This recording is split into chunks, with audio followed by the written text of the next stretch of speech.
Hello mga ka-food lovers! Alam nyo ba ang sekreto sa mas minasarap na beef caldereta?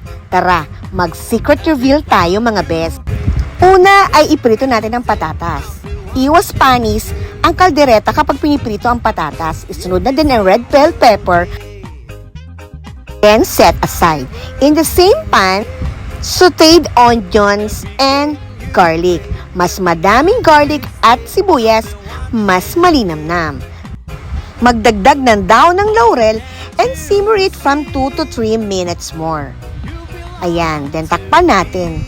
Flex ko nga pala na mas madali magluto using Salad Master. I am so lucky to have a 17 sets of Salad Master na binilang benan ko from Canada. At eto na nga, sinubukan ko ang caldereta mix sauce ng UFC. Tignan natin kung masarap ito gamitin.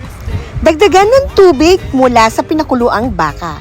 Siyempre, hindi ito caldereta kung walang rhino liver spread. Continue to simmer for 3 minutes. At dahil may leftover green olives sa ref at paborito ko din ito kaya isinahog ko na rin for added flavors. At eto na nga ang ating secret reveal.